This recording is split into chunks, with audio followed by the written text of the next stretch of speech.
तपाईको विवाह गरिसकेपछि के हुन्छ भने विवाह गरिसकेपछि तपाईको म्यारेज सर्टिफिकेट बनाउन पनि हैन विवाह दर्ता बनाउन पनि तपाईको नागरिकता चाहिन्छ। भोलिका दिनमा छोराछोरीहरू भए पनि तपाईको जसको जन्म दर्तामा नागरिकता चाहिन्छ। त्यस्तो बेलामा यदि आफ्नै श्रीमतीले चाहिँ बाहिर लानु पर्यो भने तपाईको नागरिकता नै हुँदैन भने त्यसले चाहिँ पासपोर्ट कसरी बनाउने हो? बिहेबारी चाहिँ भारतसँग र तपाईको नेपालसँग भएको अवस्था छ। बुहारी र छोरा भन्दा तपाईको बुहारी र छोरामा फरक के डिफरेन्ट के हो? हैन आफ्नै घरमा तपाईले छोरालाई अर्को व्यवहार गर्ने अनि तपाईले बुहारीलाई अर्को व्यवहार गर्न मिल्छ?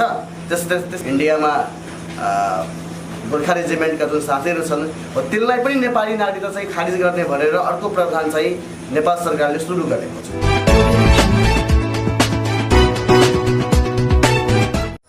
नमस्ते आदरणीय दर्शकबिनहरु, यहाँलाई हाम्रो युट्युब च्यानलमा स्वागत गर्दछु। म निशान्त सुलवाल र अहिले तपाईले हाम्रो क्यामेराको लेन्समा देख्न सक्नुहुन्छ हाम्रो मधेसको निकै प्रभावशाली नेता हुनुहुन्छ। उहाँ युवा नेता हुनुहुन्छ, जनता समाजवादी पार्टीको युवा नेता दीपक महतो सर। यहाँलाई हाम्रो कार्यक्रममा स्वागत छ। धन्यवाद।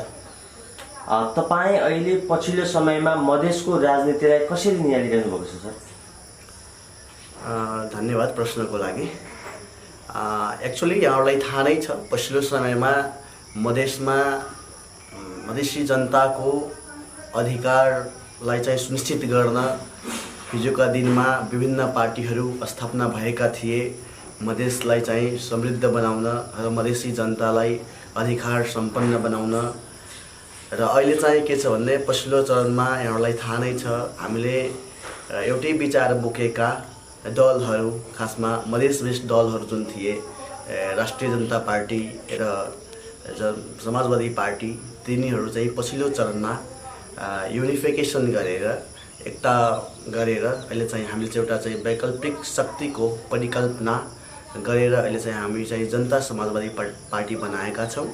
र जनता समाजवादी पार्टीले नेपालभित्रका जति पनि अन्तर्विरोधहरू छन्, तपाईको सामाजिक अन्तर्विरोधहरू, तपाईको जातीय अन्तर्विरोधहरू, तपाईको वर्गीय अन्तर्विरोधहरू, त्यसलाई हल गरेर एउटा चाहिँ नेपालमा इन्द्रेणी राष्ट्रवादको परिकल्पना गरेर देशको चाहिँ आन्तरिक राष्ट्रतालाई मजबुत गर्ने र तपाईको चाहिँ देशलाई एउटा राष्ट्रिय हितको लागि अगाडि बढ्ने खालका चाहिँ सोच लिएर, त्यस्ता खालका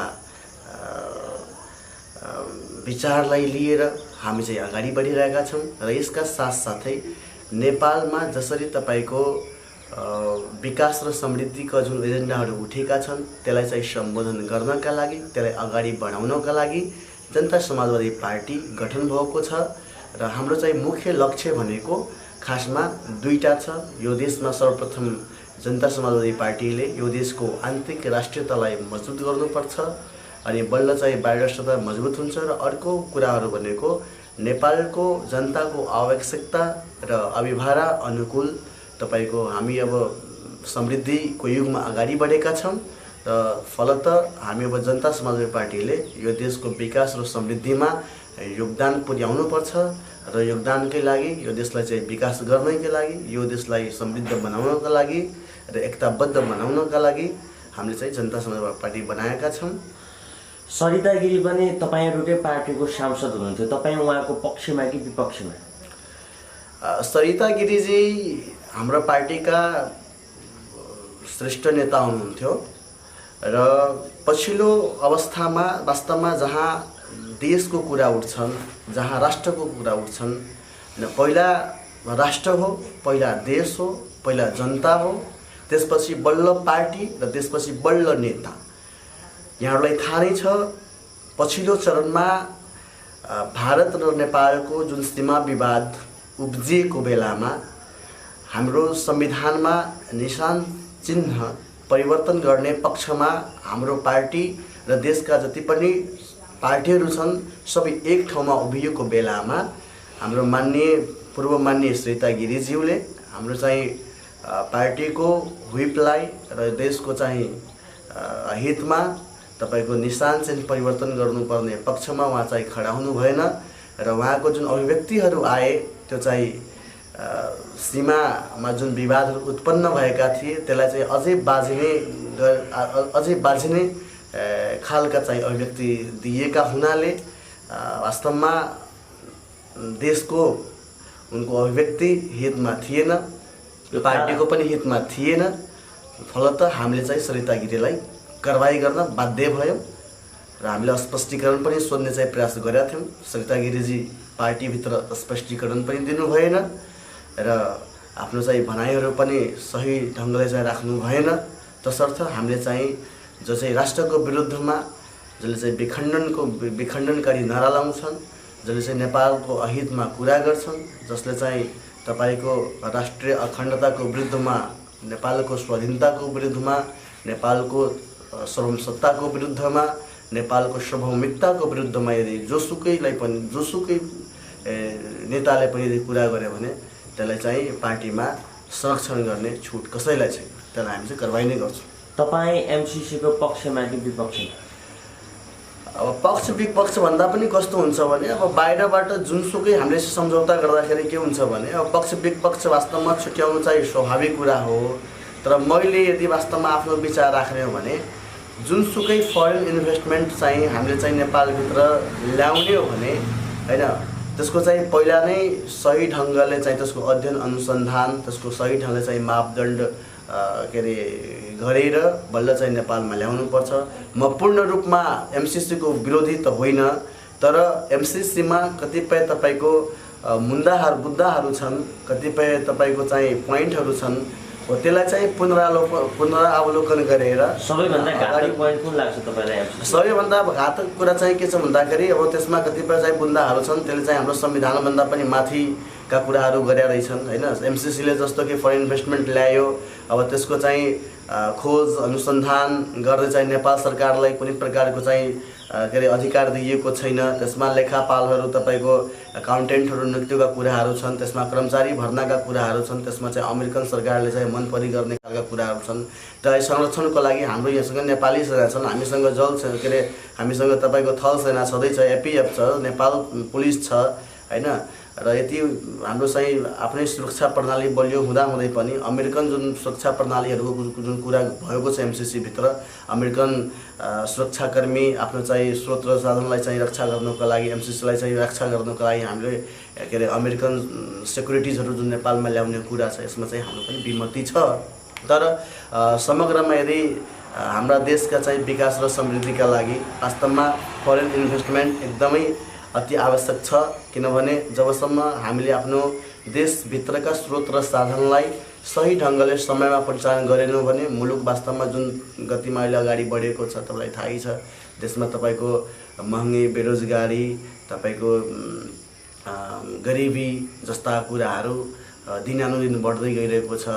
तसर्थ कम्तीमा गरिबी, बेरोजगारी जस्ता समस्याहरूलाई हल गर्नको लागि कम्तीमा एमसीसी जस्ता तपाईको संस्थाहरू, तपाईको इन्भेस्टमेन्टहरू, तपाईको त्योसँग सम्बन्धित परियोजनाहरूलाई अगाडि बढाइदिनु भने निश्चित रूपमा तपाईँको केही न केही बेरोजगारी समस्या, देशको जुन एउटा तपाईँको एउटा रेभिन्यूको सवालहरू छन्, देशको एउटा ट्याक्सेसनको सवालहरू छन्, एउटा समृद्ध भनेको जबसम्म हाम्रो रेभिन्यू बढ्दैन, हाम्रो उत्पादन बढ्दैन हैन, हामी उत्पादकत्वमा ध्यान दिँदैनौँ, तबसम्म हाम्रो देशको चाहिँ विकास र समृद्धि सम्भव पनि छैन। तसर्थ म चाहिँ सर्फेसली एमसीसीको पक्षमै छु।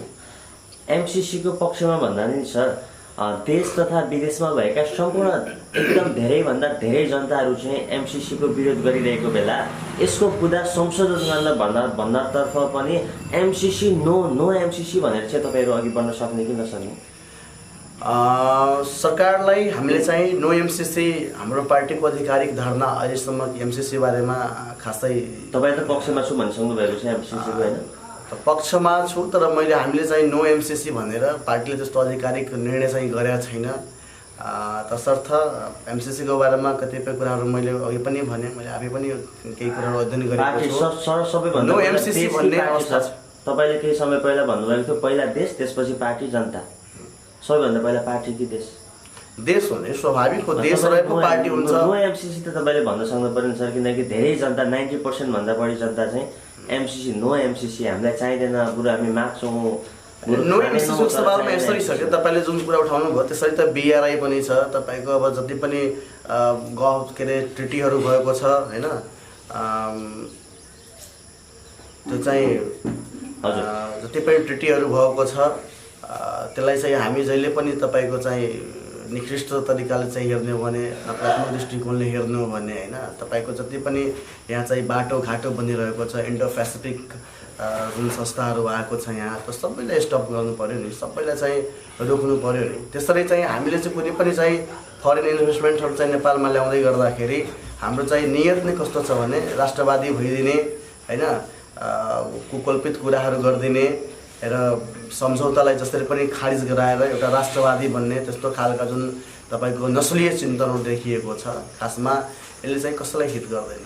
कालापानी, लिपुलेक, लिम्बुवा धुराको बारेमा चाहिँ यहाँको बासिन्दाहरू र यहाँका नेता युवा नेताहरूको चाहिँ भनाइ के छ सर तपाईँले भन्नुहुन्छ? होइन, यो भौगोलिक हिसाबमा हामी एकदम स्पष्ट छौँ। भौगोलिक हिसाबमा तपाईँको हिजो पनि कालापानी, लिम्पियाधुरा तपाईँको यो लिपुलेक भूभूगोल भनेको नेपाली भूगोल हो, त्यसमा कुनै दुई मत छैन। तर पछिल्लो चरणमा जसरी चाहिँ विवादहरू जुन बढियो नि हो त्यसलाई चाहिँ सहज ढङ्गले चाहिँ समाधानतिर जानु पर्थ्यो हाम्रो सरकारले र यसलाई चाहिँ अझै चाहिँ यो विवादलाई उग्र बनाउने खालका चाहिँ जुन क्रियाहरू हो नि, जुन क्रियाकलापहरू भयो हो त्यसले चाहिँ हामी चाहिँ दुःखी बनाएको छ। त्यसरी चाहिँ विवादित विषयलाई अझै उग्र तरिकाले चाहिँ प्रस्तुत गर्यो भने, उट्याङ पट्याङ तरिकाले प्रस्तुत गर्यो भने त्यो जुन विवादित विषयहरू हुन्छ, जुन देशसँग विवादित विषयहरू बाजिएका हुन्छन्, त्यो देशको विरुद्धमा अझै तपाईँले चाहिँ उट्याङ पट्याङ कुरा गर्नुभयो भने तपाईँको त्यो हुने सहमति पनि तपाईँको बिग्रिन पनि सक्छ। त्यसले गर्दाखेरि अहिले जुन निशान छापको जुन कुराहरू भयो, म त अझै पनि के भन्छु भने निशान छाप मात्रै परिवर्तन गरे भएन। कम्तीमा लिम्पियाधुरा लगायतका तपाईँको जति पनि भूगोलहरू छन्, विवादित भूगोलहरू, त्यो चाहिँ नेपालभित्र ल्याउनुपर्छ र त्यो आँट भनेको हाम्रो सरकारले गर्नुपर्छ। म त्यो पक्षको मान्छु। पछिल्लो समयमा अङ्गीकृत नागरिकताको विषयलाई लिएर चाहिँ धेरै विवाद आएको छ, बाहिर हामीहरूले पनि धेरै विवाद देख्न सक्छौँ। तपाईँहरूको चाहिँ यसमा भनाइ के? होइन, यसमा यस्तो छ कि तपाईँहरू मिडियाकर्मी साथीहरूले म के आग्रह गर्न चाहन्छु भने खालि तपाईँले अङ्गीकृत नागरिकताको कुरा मात्रै नउठाउनुहोस् क्या। त्यहाँ चाहिँ तपाईँको हामीले चाहिँ नागरिकता संशोधन विधेयकका कुराहरू चाहिँ उठाउनुपर्छ क्या। वास्तवमा राज्य व्यवस्था र अनुशासन समितिले सुशासन समितिले नागरिकता विधेयकको सवालमा तपाईँको चाहिँ के बुन्दाहरू चाहिँ त्यहाँ चाहिँ रोकिरहेछन् त्यो विषयमा चाहिँ स्पष्ट मैले चाहिँ तपाईँले अहिले सरकारसर्की भएको विषय भएको कारणले गर्दा अङ्गीकृत नागरिकताकै बारेमा अङ्गीकृत नागरिकताको विषयमा चाहिँ के छ भन्दाखेरि हामीले चाहिँ के भन्छौँ भने 2063 सालको जुन अन्तिम संविधानले जुन एउटा चाहिँ वैवाहिक अङ्कृतको जो एउटा प्रावधान गरेका थियौँ, जो एउटा लिपिबद्ध गरेका छौँ संविधानमा राष्ट्रिय सहमतिको आधारमा होइन, त्यही नीतिलाई त्यही प्रावधानलाई चाहिँ अहिले लागू गर्नुपर्छ होइन। र अहिले चाहिँ तपाईँको मौसमी राष्ट्रवाद हुनलाई होइन, जहिले पनि तपाईँले चाहिँ कसैको चाहिँ संस्कृतिमाथि, कसैको ट्रेडिसनमाथि होइन प्रहार गर्ने भनेर तपाईँको बदनियतपूर्ण तरिकाले होइन, बेला न कुबेला भन्छौँ नि होइन, तपाईँले चाहिँ जहिले पनि तपाईँको संस्कृतिमाथि प्रहार गर्ने भनेर मात्रै तपाईँको यो कुरा चाहिँ उठिएको छ। यसमा तपाईँको अङ्कृत नागरिकता जुन कुराहरू उठिएको छ, वैवाहिक अङ्कृत भनेको जस्तो तपाईँले कुनै छोरी या तपाईँले कुनै अर्को कन्ट्रीको चाहिँ बुहारी आफ्नो देशमा भित्र्याउनु भयो भने उसले चाहिँ आफ्नो घरको सारा परिवार, सारा अंश, सारा वंश त्यागेर तपाईँको आफ्नो वंशमा आउँछ होइन। आफ्नो वंशमा आइसकेपछि होइन उसको अंशको अधिकार यहाँ हुन्छ, उसको सबै कुराको अधिकार यहाँ हुन्छ। अनि त्यसलाई चाहिँ हामी नागरिकताबाट वञ्चित गर्न मिल्छ? मिल्दैन। तसर्थ हाम्रो चाहिँ कुरा के छ भन्दाखेरि 7 वर्षको ठिक छ प्रावधान राख्नु भएको छ अहिलेको संविधानले, तपाईँ 7 वर्ष राख्ने भन्ने जुन प्रकारको एउटा चाहिँ प्रावधानहरू अगाडि बढिएको छ, त्यसलाई चाहिँ हामी के भन्छौँ भने वास्तवमा यो सम्बन्धित राष्ट्रिय सहमति त पहिला नै भइसक्यो हामी, अनि हामीले चाहिँ पहिलाकै राष्ट्रिय सहमतिका आधारमा किन लागू नगर्ने? जस्तो अहिले के छ भने तपाईँको विवाह गरिसकेपछि के हुन्छ भने विवाह गरिसकेपछि तपाईँको म्यारिज सर्टिफिकेट बनाउनु पनि होइन, विवाह दर्ता बनाउनु पनि तपाईँको नागरिकता चाहिन्छ। भोलिका दिनमा छोराछोरीहरू भयो पनि तपाईँको जसको जन्म दर्ता बनाउनु नागरिकता चाहिन्छ होइन। बाइ द वे यो समस्याहरूको साथसाथै अझै पनि जटिल समस्याहरू के हुन्छ भने सपोज बिहे गरेर आयो होइन, अब उसको बुढासँग नेपालमा त वंशज नागरिकताहरू पनि धेरै थुप्रो मान्छेहरूसँग छ होइन, र वंशज नागरिकताधारीसँग यदि वंशज नागरिकसँग त्यो केटीको बिहे भयो भने उसको गर्भमा यदि बच्चा रहेको बेलामा बाहिर उसको हस्बेन्ड रहेन, कुनै कारण कुनै एक्सिडेन्टमा केही घटना परिघटनामा यदि परिहाल्यो भने त्यसको सन्तानको भविष्य यहाँ के हुन्छ? त्यसको सन्तानले कसरी नागरिकता प्राप्त गर्ने, त्यो पनि जटिल विषयहरू छन्। अर्को जटिल विषयहरू के छ भन्दाखेरि सपोज श्रीमान चाहिँ अब वैदेशिक रोजगारको कुराहरू यहाँ छँदैछ होइन, मान्छेहरू युएस अमेरिका तपाईँको क्यानाडा अस्ट्रेलिया लगायत तपाईँको गल्फ कन्ट्रीहरू पनि गएको थुप्रो साथीहरू देखिरहनु भएको छ। त्यस्तो बेलामा यदि आफ्नै श्रीमतीले चाहिँ बाहिर लानु पऱ्यो भने तपाईँ नागरिकता नै हुँदैन भने त्यसले चाहिँ पासपोर्ट कसरी बनाउने हो। त्यसैले यो के भन्छ तपाईँको यो आफ्नो चाहिँ जुन एउटा नस्लीय राष्ट्रवाद जुन यो देशमा जुन देखिएको छ नि हो त्यसलाई चाहिँ बढावा दिनलाई होइन, त्यसलाई चाहिँ पक्षपोषण गर्नलाई होइन मात्रै तपाईँको अरूको संस्कृतिमाथि यो चाहिँ प्रहार गरे हो जस्तो मलाई लाग्छ। तपाईँहरूलाई छोराको भन्दा बुहारीको बढी चिन्ता हो? यो गलत कुरा हो। अहिले चाहिँ मधेसको ट्रेडिसनमा यदि हेर्नुहुन्छ भने खासै तपाईँको भारत नेपालको सन्दर्भमा जुन वास्तवमा रोटीबेटीको सम्बन्ध हामी जुन एउटा भनाइमा भन्छौँ होइन त्यो भए पनि तर अहिलेको अवस्था के छ भने खासै तपाईँको बहुत नगण्य मात्रामा 1-2% तपाईँको के छ भने होइन बिहेबारी चाहिँ भारतसँग र तपाईँको नेपालसँग भएको अवस्था छ। बुहारी र छोरा भन्दा तपाईँको बुहारी र छोरामा फरक है, डिफ्रेन्ट के हो होइन। बुहारी र छोरामा होइन तपाईँ यदि फरक छुट्याउनुहुन्छ भने त्यो त लैङ्गिक विरोध गर्नुभयो होइन। आफ्नै घरमा तपाईँले छोरालाई अर्को व्यवहार गर्ने अनि तपाईँले बुहारीलाई अर्को व्यवहार गर्न मिल्छ? त्यसर्थ म यो पनि जोड दिन चाहन्छु, हाम्रो यो नागरिकता संशोधन विधेयकमा तपाईँको लैङ्गिक विभेद पनि गरेका छ। यसमा महिलालाई चाहिँ तपाईँको अधिकार कटौती गरेका छन् होइन। यहाँ चाहिँ महिलाको नाउँबाट नागरिकता दिनुपर्छ भनेर संवैधानिक प्रावधान हुँदै पनि तपाईँको महिलाको नाउँबाट नागरिकता दिने प्रावधान कानुनै बनाएको छैन भनेर चाहिँ विभिन्न खालको चाहिँ बाधा अडचन देखाएर अहिले चाहिँ नागरिकता रोकिरहेको छ। त्यसको साथसाथै होइन तपाईँको नागरिकता संशोधन विधेयकमा के छ भन्दाखेरि लैङ्गिक विभेद अन्तर्गत नै तपाईँको तेस्रो लिङ्गी होइन समुदायका जो साथीहरू छन् लगायत अल्पसङ्ख्यक समुदायका जो साथीहरू छन् तिनलाई पनि नागरिकताबाट वञ्चित गर्ने भनेर तपाईँको चाहिँ त्यस्तो खालको चाहिँ कानुन बाधा अडचन चाहिँ तपाईँको बनाइएको छ।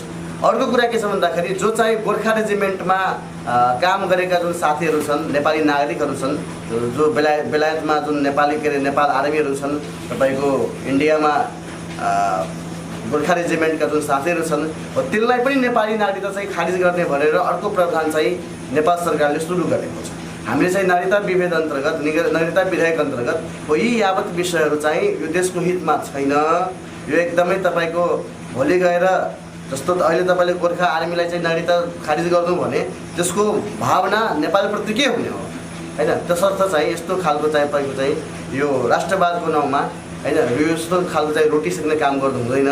राष्ट्रवाद भनेको यो देशलाई माया गर्नुपर्छ, नेपाली जनतालाई माया गर्नुपर्छ, नेपाली जनताको हरेक आवश्यकतालाई पुरा गर्नुपर्छ होइन। देशमा जुन प्रकारको एउटा गरिबी छ, जुन प्रकारको अस्तव्यस्तता छ, जुन प्रकारको बेरोजगारी छ, जुन प्रकारको असमानता छ, जुन प्रकारको विकृति छ, जुन प्रकारको विसङ्गति छ, जुन प्रकारको असमानताहरू छ हो त्यसलाई चाहिँ त्यो सबै खालको चाहिँ अन्तर्विरोधलाई हल गर्नु र एउटा चाहिँ प्रगतिशील एउटा लोकतन्त्रलाई चाहिँ अगाडि बढाउनु, गणतन्त्रलाई चाहिँ रक्षा गर्नु होइन। जति पनि तपाईँको असमावेशी सिद्धान्तहरू छन् त्यसलाई चाहिँ हटाउनु होइन। यी यावत कुरा चाहिँ हामीले चाहिँ संविधानमा लिपिबद्ध गऱ्यौँ भने, हामी आफ्नो व्यवहारमा लिपिबद्ध गऱ्यौँ भने बल्ल चाहिँ हाम्रो देशको चाहिँ राष्ट्रियता मजबुत हुन्छ। नभए अहिले जुन प्रकारको तपाईँको राष्ट्रवादको नाउँमा तपाईँको नस्लीय चिन्तनको चाहिँ बढावा दिने तपाईँलाई थाहा नै छ। हाम्रो नेपालमा 2072 सालको संविधान बन्दै गर्दाखेरि तपाईँको देशको आधीभन्दा बढी जनसङ्ख्यालाई संविधान निर्माण प्रोसेसभन्दा चाहिँ बाहिर राखेर तपाईँको बन्दुकको बलमा तपाईँको 60 जनाभन्दा पनि मान्छेलाई तपाईँको के अरे छाती र टाउकोमा बन्दुक दागेर के अरे गोली दागेर चाहिँ संविधान निर्माण गरियो। त्यतिखेर पनि तपाईँको संविधान बन्दाखेरि तपाईँको नस्लीय मान्छेहरूले आफ्नै एउटा निश्चित जाति, क्षेत्र, भूगोल र भाषाका साथै चाहिँ संविधान बनाउने प्रक्रियामा मात्रै सहभागी भए। देशका आधीभन्दा जनसङ्ख्यालाई चाहिँ बाइपास गरेर जुन प्रकारको चाहिँ देश अगाडि बढ्दैछ यसले चाहिँ भोलि गएर देश चाहिँ तपाईँको दुर्घटनामा पर्न सक्छ। अहिलेको राष्ट्रवाद भनेको तपाईँको विखण्डनको दिशामा हामी राष्ट्रवादलाई चाहिँ हामी एउटा चाहिँ अखण्ड नेपालको परिकल्पना गर्छौँ। तर अहिलेको जुन चाहिँ राष्ट्रवाद छ, अहिलेको जुन नस्लीय चिन्तन छ, नस्लीय सोच छ यसले चाहिँ नेपालको राष्ट्रियतालाई, नेपालको जनताको हितमा कदापि काम गर्न सक्दैन। तसर्थ यहाँ चाहिँ जुनसुकै इस्यु उठाउँदाखेरि होइन राष्ट्रियतासँग जोड दिने, जनतालाई चाहिँ दिग्भ्रमित गरिदिने हो राष्ट्रियता र राष्ट्रभक्ति देशभक्ति भनेको अलग कुरा हो। यहाँ चाहिँ जहिले पनि राष्ट्रवादको कुरा गर्ने देशभक्तिको कुरा नगर्ने। हाम्रा देशका छोरीहरूले चाहिँ नागरिकता पाउनको लागि 7 वर्ष 8 वर्ष 6 वर्ष कुर्नुपर्ने, बुहारीले चाहिँ आएको भोलिपल्ट वा 1 वर्षमै नागरिकता दिनुपर्ने। यस्तो छ इन्डियामा तपाईँले जुन कुरा उठाउनु भयो नि, भारतमा तपाईँको नागरिकताको कुरै आउँदैन। भारतमा तपाईँ आज जानुभयो भने 2 महिनापछि तपाईँको आधार कार्ड बन्छ, भोटर कार्ड बन्छ र आधार कार्डको आधारमा भारतीय जनताले प्रयोग गर्ने तपाईँले सबै अधिकार तपाईँले प्रयोग गर्न पाउनुहुन्छ। यहाँ चाहिँ त्यस्तो नागरिकता सगरिकता केही पनि हुँदैन भारतमा। हजुर, भनेपछि यहाँ चाहिँ नागरिकता बनाइदिनै पर्यो, आएको भोलिपल्टदेखि नागरिकता दिनु पर्यो होइन। आएको भोलिपल्ट भन्दा पनि तपाईँको केही अधिकार जसले चाहिँ तपाईँको वास्तवमा राष्ट्रको विरुद्धमा जसले चाहिँ काम गर्छन् त्यसलाई त कानुन छ नि नेपालमा, त्यसलाई चाहिँ दण्ड गर्ने कानुन छ नि। तर तपाईँले छोरी के अरे भित्र्याउने, के अरे बुहारी भित्र्याउने, अनि त्यसलाई चाहिँ के अरे तपाईँले चाहिँ त्यसलाई अधिकार नदिने, अनागरिक बनाउने, त्यसलाई चाहिँ पाल्तु बनाएर राख्ने। तपाईँको जब त्यो वंशमा आइसकेपछि त्यसलाई सम्मान दिने कि नदिने, तपाईँले त्यसलाई नागरिक बनाउने कि नबनाउने। संसारमा कुनै पनि एउटा त्यस्तो देश भनिदिनुहोस् न जसमा चाहिँ बिहा गर्ने बित्तिकै हजुरको वर्ष दिन महिना दिनमा नागरिकता पाउने। संसारमा तपाईँको यही नजिकै छ नि, अरे धेरै टाढा जानै पर्दैन। नागरिकता भनेको तपाईँको जुन सिटिजनसिपको कुराहरू उठाएको छन् नि, त्यहाँ चाहिँ विभिन्न खालका प्रावधानहरू हुन्छ, बुझ्नुभयो नि होइन। नागरिकलाई विशेष अधिकारहरू दिएको हुन्छ, बुझ्नुभयो नि। हामी पनि भन्छौँ कि आउने बित्तिकै तपाईँ राष्ट्रपति बनाइदिनुहोस्, तपाईँ प्रधानमन्त्री बनाइदिनुहोस्, देशको संवैधानिक नियममा पुर्याइदिनुहोस्। यहाँ भएका त मूल नेपालीहरू छन्, तिनसँग त कत्रो विभेद छ तपाईँलाई थाहा छैन। मधेसको जुन मूल नेपाली छन्, मधेसको जुन मैले त्यही त भन्दैछु नि। त्यो पनि त तपाईँको जुन आर्य खस्कै समुदायबाट आएको नि, सरिता गिरी होइन। सरिता गिरी जुन वास्तवमा जुन कुराहरू उठाइएको छ, जुन मुद्दाहरू उठाइदिएको छ, वास्तवमा त्यो भनेको त मधेसी समुदाय हो, त्यो त आर्य खस समुदायको मान्छे, त्यो पहाडिया समुदायको मान्छे हो होइन। गिरी भनेपछि तपाईँको ब्राह्मण होइन। चाहिँ लक्ष्मण गिरीको तराईको जुन शोषण छ, तराईको जुन दमन छ, इन्डियाको होइन। सरिता गिरीको बिहे तपाईँको लगभग आजभन्दा लगभग त्यहाँ भयो सर। तर उहाँले पढ्नु भएको, जन्मिनु भएको, हुर्किनु भएको पढेर केही हुँदैन। पढ्नु भनेको म पनि इन्डियामा पढेको, तपाईँ पनि इन्डियामा पढ्नु, पढ्नलाई जो पनि जहाँ पनि अमेरिकामै पढ्न सक्छ। उहाँको जन्म इन्डियामै हो सर। उहाँ चाहिँ विवाह गरेर चाहिँ नेपाली हुनुभएको अरे। उहाँको जन्म चाहिँ अनि विवाह भएर नेपालमा आउँदाखेरि उसलाई चाहिँ नागरिकता नदिनु त। उहाँ त अहिले सांसदमा आफ्नो वंशलाई, आफ्नो देशलाई, आफ्नो परिवारलाई सबैलाई त्यागेर जो मान्छे नेपालमा आउँछ, उसको वंश, उसको छोरा, उसको अंश सबै नेपालमा लाग्छन् होइन। उसले आफ्नो गर्भबाट बच्चा जन्माउँछन् अनि उसलाई चाहिँ अधिकारबाट वञ्चित गर्ने, उसलाई अनागरिक बनाउने। उहाँलाई हामीले अधिकार दियो, नागरिकता दियो, तर अहिले परिणाम त अहिले सबैले देखिरहनु भएको छ सर। परिणाम यस्तो छ। परिणाम सरिता गिरीको विषयमा मैले अघि पनि कुराहरू राखिसकेँ। तर सरिता गिरी भनेको आजको नेत्री होइन। सरिता गिरी भनेको जतिखेर तपाईँको नेपालमा तपाईँको नेपाल सद्भावना पार्टी गठन भयो होइन, त्यतिखेरदेखि नेपालमा जुन प्रकारको एउटा शोषण थियो, मधेसी समुदायप्रति जुन शोषण थियो, जुन दमन थियो, तपाईँको जुन अन्याय थियो, जुन अत्याचार थियो, जुन विभेद थियो, हो त्यो विभेदलाई अन्त्य गर्नको लागि त्यो अहोरात्रि र दिनरात तपाईँको चाहिँ मधेसी जनताको चाहिँ यो देशमा जति पनि अन्यायमा परेका, शोषणमा परेका, विभेदमा परेका सबै जनताहरूको चाहिँ आवाज बोल्ने, यो देशलाई चाहिँ एउटा चाहिँ गणतन्त्रको दिशामा अगाडि बढाउने, यो देशलाई एउटा समावेशीको दिशामा अगाडि बढाउने जसले पनि आवाज उठाउने नेत्री हो। तर पनि अब यतातिर आएर पार्टीको विरुद्धमा, देशको विरुद्धमा मैले अघि पनि भने जसलाई पनि यदि तपाईँको राष्ट्रघातको विरुद्धमा कसैलाई पनि बोल्ने छुट छैन। तपाईँको अहिले मधेसमा भएका किसानहरू मल नपाएर, बिउ नपाएर छुट्टै पीडामा हुनुहुन्छ। तपाईँहरूले चाहिँ के उहाँहरूलाई एउटा मल बिउको व्यवस्था गर्नको लागि केही कुरा केही भएको छ सर? किसानको मात्रै कुरा नगर, यहाँ के छ भन्दाखेरि नि यो देशमा होइन जसले चाहिँ सीमाको कुरा गर्ने, जसले चाहिँ विभेदको कुरा गर्ने होइन, जसले चाहिँ तपाईँको एउटा नस्लीय चिन्तन गर्ने होइन, यो राष्ट्रवादको नाउँमा जहिले पनि तपाईँको के हुन्छ भन्दाखेरि यो देशको जति पनि स्रोत र साधन छ त्योमाथि दोहन गर्ने। किसान भनेको यो देशको सम्मानित नागरिक हो, त्यसमाथि दोहन गर्ने होइन। मेरो असन्तुष्टि कहाँनिर छ भन्दाखेरि यो देशको जति पनि स्रोत र साधनलाई चाहिँ राज्य सत्ता जसले चाहिँ सञ्चालन गर्छ त्यसले चाहिँ रात दिन दोहन गर्ने, त्यसलाई चाहिँ भ्रष्टाचार गर्ने र तपाईँले चाहिँ त्यहाँ चाहिँ हरेक प्रकारको चाहिँ कमिसन चलाउने, हरेक प्रकारको भागमण्डाको आधारमा चाहिँ धन्दा चलाउने, हैन त्यसरी गर्ने या चाहिँ किसान जसले चाहिँ यो देशको उत्पादन बढाउँछन् जसले यो देशको तपाईको राजस्व बढाउँछन् हो तिनका चाहिँ वास्तवमा भन्नुहुन्छ भने मल खाद बिउको जुन कुरा गर्नुभयो मल खादको प्राइस कति छ भारतमा 250 रुपियाँ छ र यहाँ चाहिँ तपाईको आइसी 250 भनेको 400 रुपियाँ नेपाली भयो र यहाँ चाहिँ किसानहरू तपाईको 1500 मा किन्न बाध्य भएका छन् र त्यसको पनि सही आपूर्ति छैन हैन यसको जिम्मेवारी कसले लिने यसको जिम्मेवारी राज्यले लिनुपर्छ किनभने राज्यले किसानमाथि दोहन गरेको छ 400 को युरिया खाद 1500 मा बेच्ने को हो यहाँको राज्य हो 400 को युरिया खाद तपाईले चाहिँ किसानहरूले चाहिँ 900 मा तपाईको होलसेल प्राइस भनेको 900,000 रुपैयाँ साल ट्रेडिङ कम्पनीले राखेको छ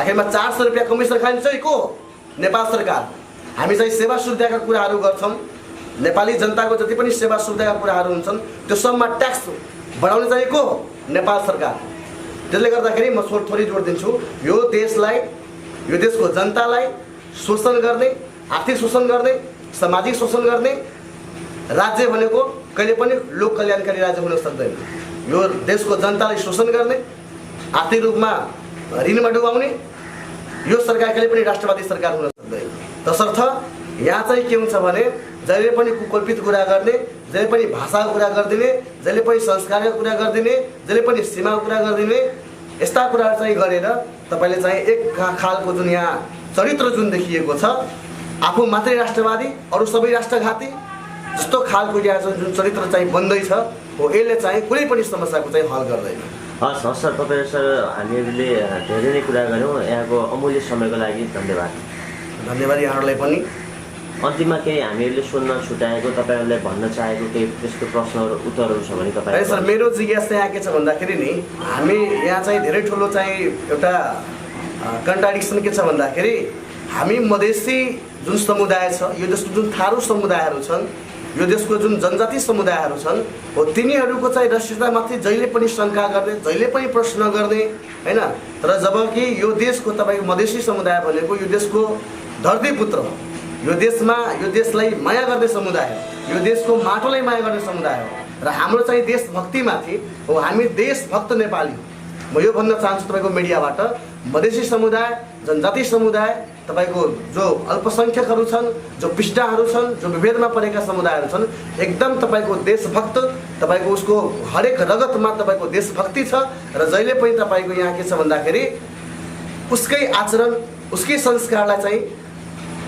तपाईको दिग्भ्रमित गरेर यहाँ चाहिँ तपाईको पहाडिया मानसिकतालाई हैन नस्लीय मानसिकतालाई हैन तपाईको मण्डलीय मानसिकतालाई किनभने अहिले पनि तपाईले हेर्नुस् न म तपाईलाई भन्छु यो अहिलेको नेकपाको मानसिकता नेकपाको सोच र शैली र नेकपाको काम गर्ने तरिका जुन छ नि र नेकपाको जुन राष्ट्रवाद छ त्यो भनेको माले मसाले मण्डलीको जुन राष्ट्रवाद थियो त्यो भन्दा अलिकति पनि फरक छैन तसर्थ म के जोड्न चाहन्छु भने हाम्रो राष्ट्रियतामाथि कहिले पनि जुन शङ्का गरिन्छ त्यो एकदम कुकल्पित कुरा हो त्यो एकदम अन्याय हामीमाथि भइरहेको छ हामी भनेको यो देशभक्त नागरिक हौं र हामी यो देशको सीमाको रक्षादेखि लिएर देशको स्वाधीनताको रक्षा गर्नको लागि हामी यो देशको संसत्ताको रक्षा गर्नको लागि यो देशको अखण्डताको लागि हामी जतिखेर पनि लड्न तयार छौं हामी एकदम एउटा धरोहर भएर हामी एउटा पिलर भएर अडिग भएर जहिले पनि सीमामा उभिएका छौं भन्ने कुरा तपाईहरुलाई पनि थाहा छ र यो देशको राष्ट्रियताको कुरा मात्रै गरेर हुँदैन यो देशको जबसम्म तपाईको चाहिँ दोहन भइरहन्छन् जबसम्म तपाईको आर्थिक शोषण भइरहन्छन्